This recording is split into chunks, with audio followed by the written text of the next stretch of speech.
Yes. Yes.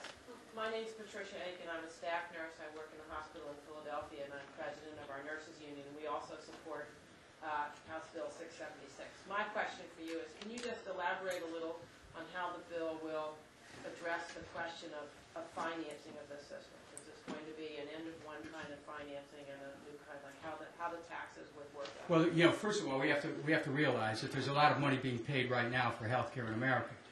And as I indicated, when you consider 1 out of every $4 is going for the activities of the for-profit system, that makes more money available, but it still may not meet the overall budget needs.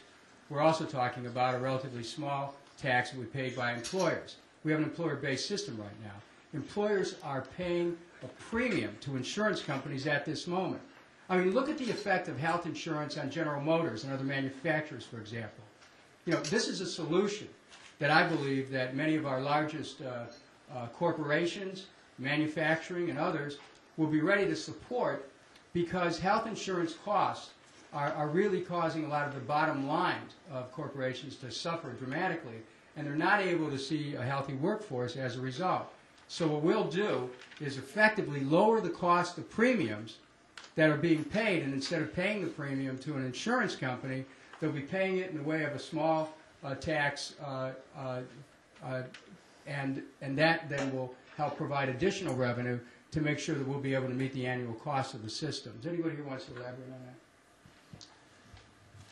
I think I would take a little bit of a stab at it, unless you want to, Dr. Fine. You want to? Essentially what HR 676 identifies is that the sources of revenue come from a variety of proposals, right? There's the government, which is the existing monies the government spends, right, and state local revenues through Medicare and Medicaid. There's also the modest payroll tax of 3.3% on public and private employers, and that eliminates their premiums, as the Congressman said. So that's in lieu of premiums, no more premiums, small payroll tax.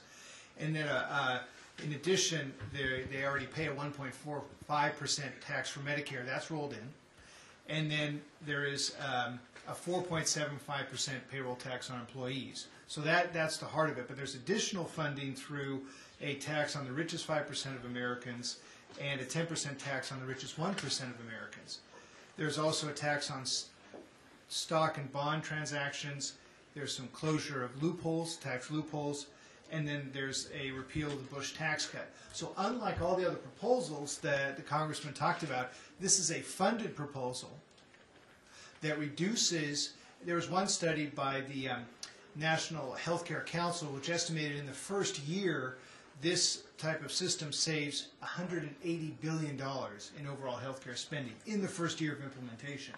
So it's a progressively financed system that reduces the cost to employers and individuals, and at the same time reduces overall spending. And I want to say the reason why we have to have a list of so many revenue sources is in order to meet the congressional requirements of pay-as-you-go. But on the other hand, as has been stated, as this system is implemented, and with an emphasis on prevention, we're going to see dramatic savings in health care. And I think that it's just the first stage in redirecting the healthcare resources of the country to the people who, to the general public in the United States, and away from for-profit corporations. And we should say, Congressman, that a typical employer now who's providing insurance pays up to 11% of payroll. So this more than reduces it in half.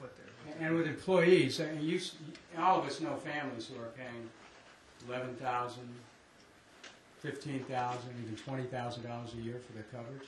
I really don't know how some people survive with the cost of health insurance. So this is a solution which we've run the numbers, and we feel pretty confident that it'll stand the test. Yes?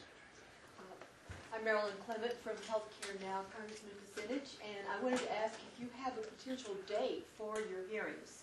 We're kind of pushing for hearings in April.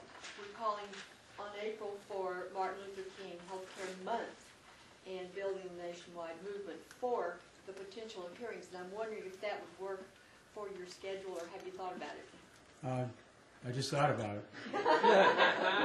And we'll find a way to make that happen. All right. Okay, and what we're doing, we've just set a series of hearings, dates for hearings on the social and economic plight of the inner city, and a week of hearings on the social and economic plight of rural America. Healthcare is included in both of those. But to broaden the discussion, we anticipate holding hearings on healthcare, and April sounds good, and I'll just look at the calendar and we'll pick a date. So let's work together to do that. Any other questions? And if not, I want to thank all of you. Thank once again Congressman Conyers and the California nurses for their leadership.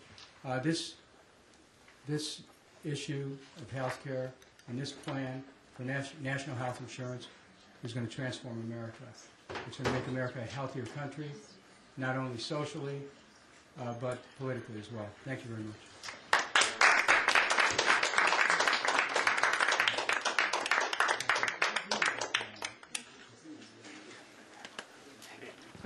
Thank you all for coming. There is a availability if we have any reporters who want to do one-on-ones. The speakers are available, as is Patricia Aiken. So thank you very much. Good meeting you.